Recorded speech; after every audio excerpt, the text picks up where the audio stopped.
Hi guys, I am in a huge mood to film a podcast, so I'm really excited to be filming today. It's the first real hot day in New York City, 80-ish, 85 degrees I think, which is this in Celsius. I don't know the conversion directly in my head. I'm dressing the part, but I definitely feel very nervous and insecure, so I have like my jacket next to me just in case I want to like throw it on really quick.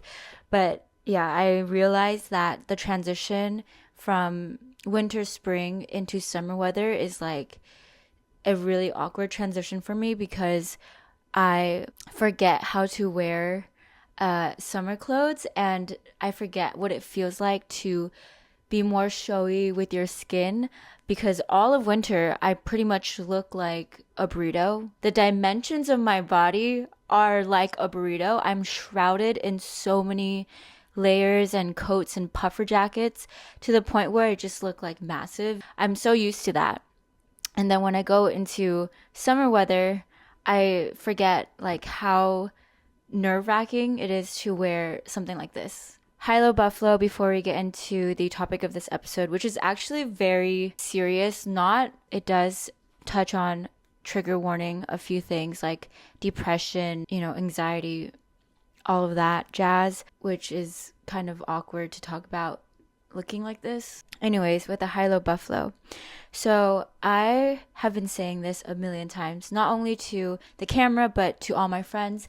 They know that I've been on the hunt for a work from home friend, because working from home, it has so many perks, but the fact that I have to do it alone and I'm just holed up, I don't have much social interaction for like 10 hours a day, it gets lonely, it gets exhausting, it gets tiring really quickly. And I was saying how I just need a friend that can work from home from a cafe with me, because right now my friends, they can work from home, but they can't leave their monitors, they can't leave their houses. And so I've been manifesting it. I think I manifested it because last week one of my friends like just hit me up. She moved to the city recently, and we are just talking about how working from home is just too much. And it just happens to be that she can work from home like once a week. So once a week I will have a work from home cafe day with her. And I'm so excited that it's on my calendar as a reoccurring thing. And I swear I manifested it. I don't believe that crap, but I don't know. This one, I swear, I said it so many times. I asked for it so many times. I was like, please, someone walk into my life that can work with me at a cafe. And she walked into my life. And for my low, I talked about this in my last video. I got stopped by the police and I have a $100 ticket for not paying the bus fee. It's a common thing to do in New York, okay? And I got stopped. I got caught and I owe $100 which sucks ass. The weirdest and most annoying thing is that the day before I watched somebody else get fined. And I was thinking to myself like, wow, that must really suck. And then I happened to be the one the next day to get caught at the exact same stop that I saw someone else get ticketed. So I am going to avoid that stop completely. If you need to know, avoid 1st and 30th or 29th. There's just police there that just go into every single bus that stops there and randomly chooses the people in the bus and then tickets them. That night, I actually woke up in the middle of the night because I was scheming in my head, figuring out what I could have done in that moment to not get ticketed. And I just thought of so many things, and I was like, this really wouldn't have worked. I was thinking, though, at the end of the day, I could have pretended I was asleep and maybe they wouldn't have woken me up. And for my buffalo, I don't know if it's my old age, I'm not that old, or it's just something else, but I've been having really bad back problems, like lower back concentrated pain. I'm nervous that it's like a kidney thing because it is in the area of my kidneys, but I don't have any other symptoms so far of anything else really going wrong. Knock on wood. Is it because of how I've been sitting working from home or editing. I don't really know. I was also thinking maybe maybe it's because I've been working out so hard at the gym and my butt's been getting bigger. And because of that, when I sleep, my like back is curved. And then I was thinking about this a little bit more, and I realized like people who have big butts, like a con to that is that you literally, like when you lay down, you can't lay flat because your butt is like sticking out. So your back has to be like this. So it's like your back and then your butt. Don't you get natural back problems from just having a bigger butt? I just like don't understand. But I was just thinking that this morning because it happens only after I go to sleep and then wake up. So I'm thinking it could be my sleep and what I'm doing in my sleep, but I haven't been sleeping any differently than I have in the past. So I don't know what it is yet, but I'm hoping it's not anything serious and it goes away. But it's been really sucky and I don't really know what's going on. So that's my buffalo. And now moving to the topic of the episode, I'm actually really looking forward to talking about this topic because it really helped me to figure out concrete ways to get out of a really bad, depressive, anxiety state of mind. There are periods where I dip really low. The thing is, when I get into that state, it's pretty difficult for me to get out of it. And only recently have I figured out a few ways and a few things to do to help me get out of it and just not stay in that period for as long. So I don't know if it's a permanent solution because I'm still going through it, and my like last depressive state was probably like a weekish ago where it was bad for like 3 weeks. But I'm hoping this is like the longest period I've had so far, again knock on wood, of feeling pretty solid and like grounded in myself. And so I want to share those tips with you guys and hopefully it helps somebody out. But again, I don't know what everyone's going through, why they got into their state of depression. This is what helped me.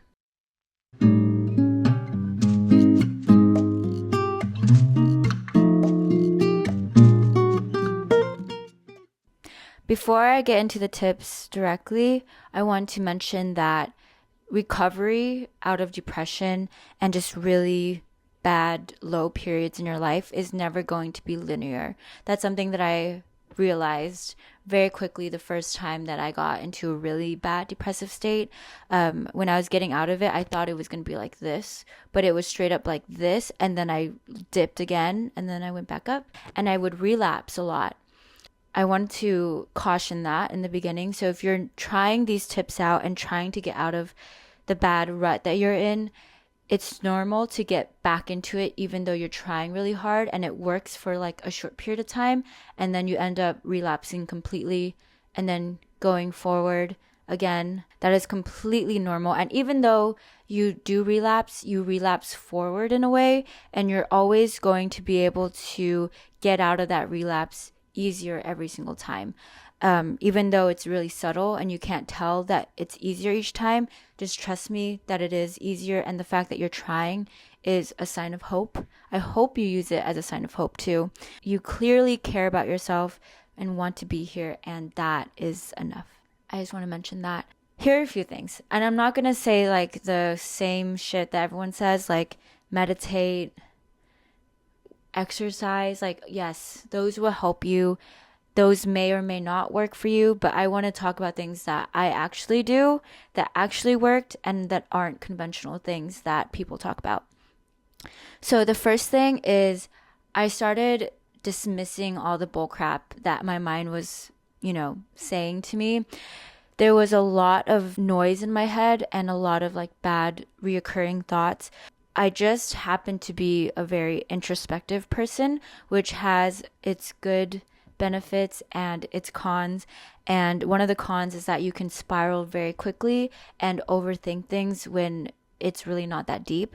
And it's good to have that balance, but it's difficult to do that when you're pretty introspective.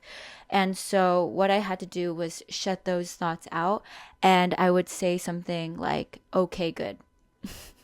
And I know that sounds really weird and stupid, but it actually works. So anytime like I was feeling terrible, I'd be like, okay, good.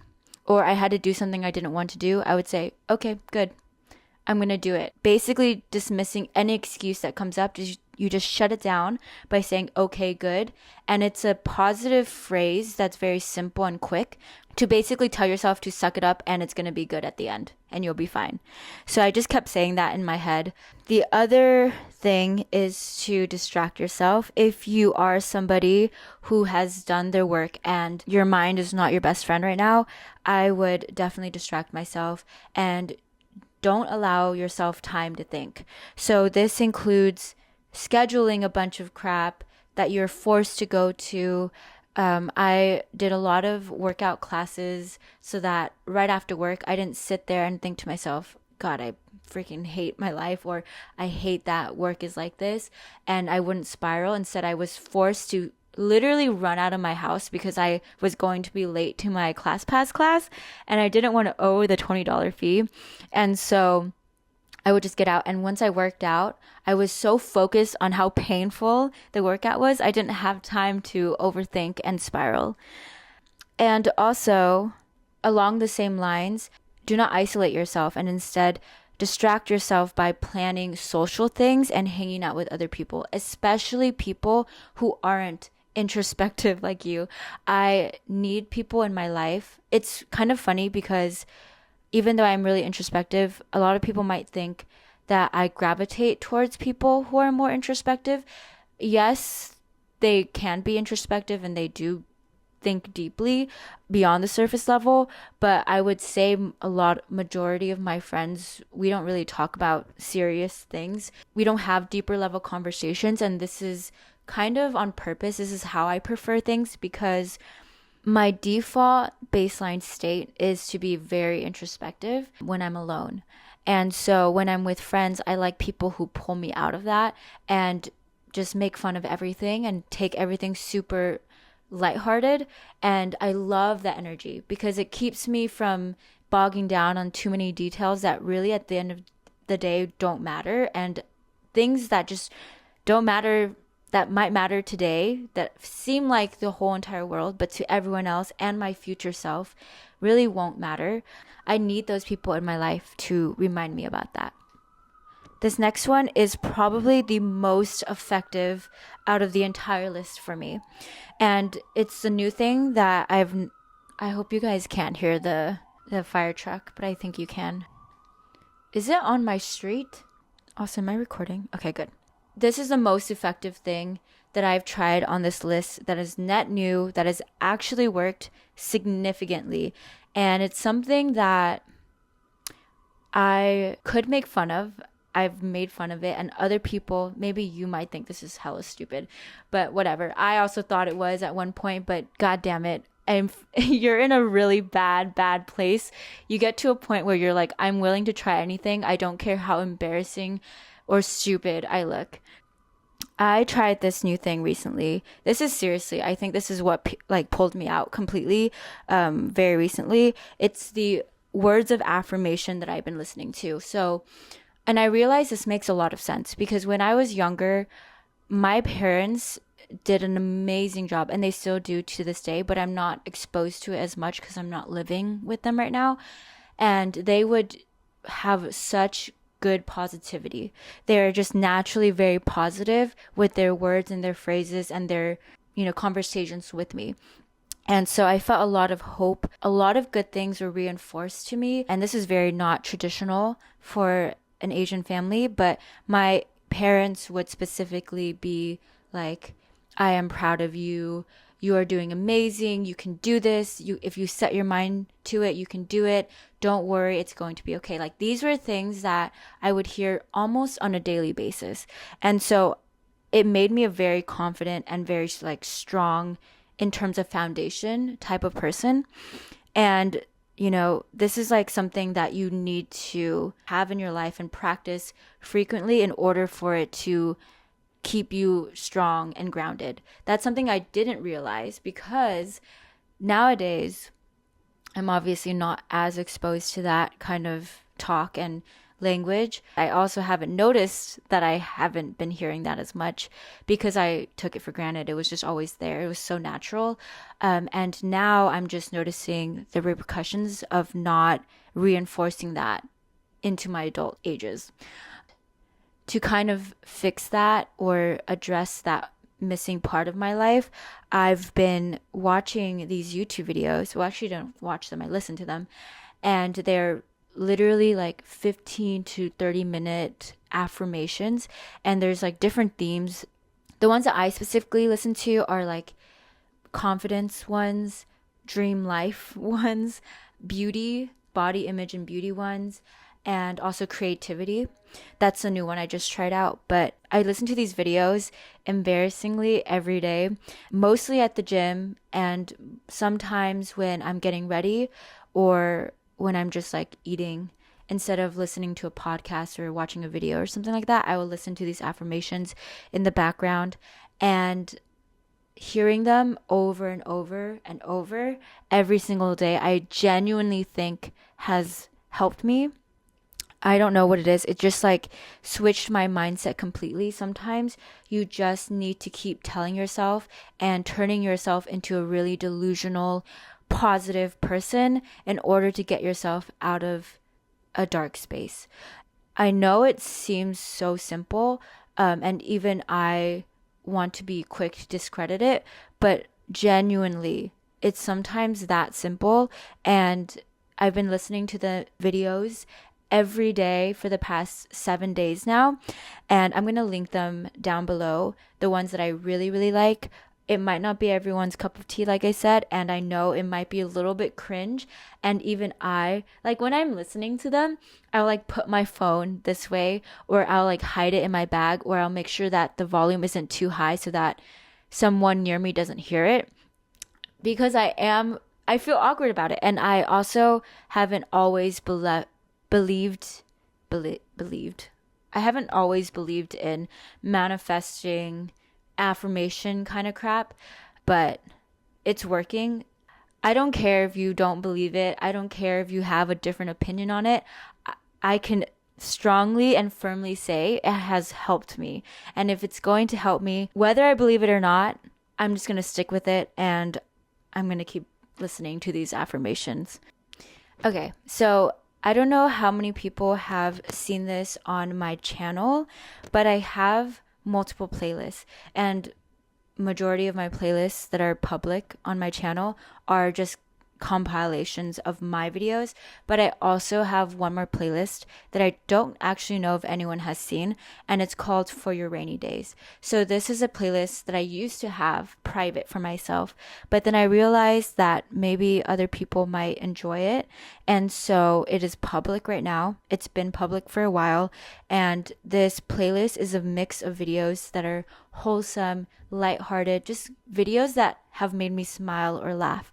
And if you take a look at that playlist, there's a bunch of random ass videos, like stupid dog cat videos, but also like really inspiring videos where people are doing really cool things, and also just funny vlogs. I've watched other YouTubers film that I really liked watching. And I have this huge playlist, and I go back to it if I just need content that makes me feel better. And I also have YouTubers that I know that I can rely on, and just shows that I can rely on to make me feel better. Like Friends has been super helpful. If I'm like getting into a bad state of mind, I'll immediately try to distract myself by watching Friends or watching some funny YouTube videos. And so if you want to kind of do the same, where you check out my playlist or make your own playlist, I would highly recommend doing so that you have a toolbox or something to fall back on for the future. So you're basically protecting and being there for your future, not ideal version of yourself. It's like the same as buying yourself a box of Band-Aids. You don't know when the next time you're going to injure yourself, cut yourself, bleed, and you'll need a Band-Aid. So you buy it ahead of time. It's kind of the same thing, taking the precautions and the preparation you need so that you have it really easily accessible to you when you're going through it. Because trust me, the last thing you want to do, or the last thing that you probably can do in those moments, is think about really the best way to get out of it. The last two things that have really been helping me, I realized that this is also in the context of, how I go about my workday, but I work from home. And so sometimes when I'm taking a break, I won't go outside. I won't step away from the computer because I think to myself, oh, the break's 10 minutes. What am I going to do? Or I only can take a break for 5 minutes. Like, why would I go outside and like get off my phone and whatever? And so instead, I pick up my phone and I scroll through it and I doom scroll for 5 minutes and I feel like absolute shit. I just went on my computer for hours, like so zoned in working, and my eyes are tired. And then for my break, I turn on my phone or I watch something on a screen and it makes me feel terrible. Like, I don't even know the feeling. I can't even explain it. It feels like I'm dead. Like, I feel like a zombie, numb almost, or lifeless. And it just feels like this dread after I go through like so many hours of using screens. And so I realized that's a really bad habit I need to cut. So a piece of advice is to just not go on your phone or look at another screen during your breaks. Do whatever you can, like clean, I don't know, comb your hair for like 5 minutes. Like, figure out something to do that doesn't involve staring at a screen.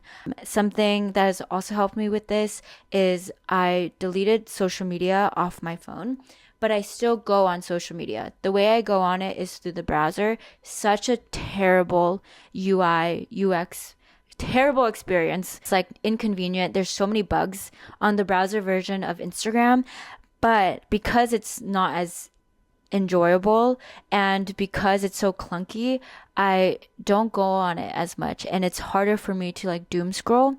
And so I've been doing that and that's been really helpful. It adds a layer of barrier to getting onto my Instagram. Every time I have to go into my Safari app, I have to look up Instagram.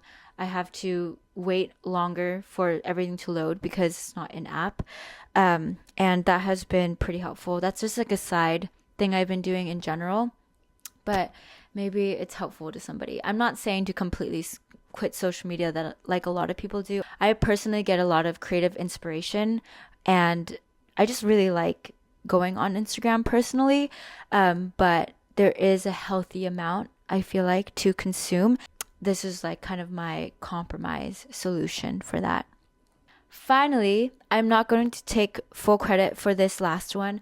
I actually watched a YouTube video on this. It was the most random video that came up on my algorithm. My YouTube algorithm right now is so good. It's so funny. I'm getting like the weirdest videos. I'm getting a bunch of like cool, quirky, small creators, which are so cool. I love like watching small YouTubers right now because they just have these ideas that aren't mainstream because they are bringing new things to the table and they usually, haven't done it for long enough to where like they actually have like creative new ideas. And so I've been loving it. And I just came across this random YouTuber. I'm going to try to find this video. I'm going to put it into the description for anyone else who wants to watch it. But TLDR for the video so that you don't have to watch it if you don't want to. Basically, this guy says that something that really helped him with being so bored and like seeing life as just like mundane and whatever is that he gave himself something to look forward to every single day. And it's like something new that he hasn't tried, even the smallest thing. So he said one day he took a different path to go home. Another day he told himself he's going to talk to a stranger. I've been trying this out. So in more so like challenges in a way to kind of give myself something exciting or an adrenaline rush, weirdly enough. But I've been making this like a weekly thing and I won't give myself another challenge to do until I complete the first challenge because time boxing it for me makes me stressed out. It makes me feel like I have another task to do among all the million other things I need to do ASAP. So I just tell myself, this is something I want to eventually do. I'm looking forward to it and I'm going to keep working towards it. And once I complete it, then I go on to the next thing. One of the things that I tried was, I've been really weird with eating. Eating is not a very comfortable topic for me because it's something I've struggled with. And I know that sounds super weird, but when you have an eating disorder, it's not that weird. And yeah, it's not a very normal, mindless thing for me, like it is for a lot of other people. So, something that I gave myself to do was to actively tell somebody else that I don't want to eat something, even though that person wants to eat it. So, sometimes I'll go out to eat with friends and they'll be like, oh, I really want to eat dessert, or I really want to get like ice cream, for example. And sometimes, or pretty much all the time, not even sometimes, all the time, I'll cave in, even though I actually don't want it. I'll be like, yeah, I'll get it with you. Like, I'm so down. Lies. I do not want it. I'm full. I don't want ice cream sometimes. I don't want dessert sometimes. I don't want to try this dish sometimes because I'm not feeling it. But I cave in because I'm nervous. I feel awkward. I don't want it to turn to a weird thing. I want to be considerate of the other person, which is all fine and dandy, but my opinions, my preferences also matter. And the fact that 100% of the time I shut them down is really not fair to myself. And so I gave myself a challenge to just tell somebody when they asked me or preferred to get something that I didn't want it. It took me 5 days to actually do it, but I was really, really proud of myself after I was like, yeah, no, I'm not feeling it, but you can get it. I'm like so down to go with you. Like, don't even worry about me. It's not awkward for me to not, eat while somebody else is eating. So the one I'm trying right now, though, is from one of the YouTubers that I actually met recently. I'll put his channel down below, at It's Your Boy Dill. He does very similar videos to my videos, and one of the episodes that he had where he was talking about this book he's been reading recently, he's practicing rejection, and he's trying to get rejected more so that he can be comfortable with being rejected. And so in this episode, he said that he goes to restaurants and he asks for a 10% discount because most likely you're not going to get it. But if you do get it, you get a 10% discount, which is really nice. And so I have been wanting to try this. In theory, in my mind, it seems like a piece of cake and it seems like, yeah, that's literally nothing. But it's been, I think, 6 days now and I still haven't done it because I just can't work up the courage. I'm so nervous about it. I'm going to do it. And even if it takes me another week or whatever, I will do it. It's something I look forward to because each time I try to do it and I fail, I know that I have something else to look forward to because I haven't completed what I need to get done. And so having something to look forward to that makes things a lot more exciting, it just shows that there's more to the mundane sometimes, even if it's the smallest thing. And so, yeah, I've been doing that. It was really cool to find that video. Hopefully I can find it and put it into the description. But anyways, those were all my bits of advice. And yeah, I know this is a little bit weird talking about depression. A lot of my friends might be watching this and being like, you don't seem depressed. I'm glad I'm doing a really good job of hiding it, but it's there. So yeah, I am happy to say that for now, knock on wood again, the third time, I've been in a pretty good state of mind for the past few weeks. So I'm really happy about that. I'm trying really hard not to expect or think too much about when is it going to end, because that is something that comes up a lot in my mind. But yeah, I'm feeling good. It's a beautiful day. I'm excited to go outside. Anyways, thank you guys so much for watching and listening as always. I literally appreciate it so much. I really want to say for anyone out there who has also commented on my videos, I read every single one of them, and it really touches me to know that my videos help just one person out there, and that some of you guys look forward to listening to them. It's also really funny that some of you guys are now listening to this in the gym I get that a lot. Or driving in your cars. Drive safely and also have a good workout. It really means so, so much. And it's crazy how much this channel and community has grown. I didn't expect that at all. And knowing that you guys are doing well or trying to do better means so, so much to me. And yeah. Anyways, thanks for watching again. Like, comment, and subscribe. Follow the podcast, rate the podcast, and share this podcast with somebody else that you think would benefit from it or would enjoy it. And yeah, bye. So slow it down.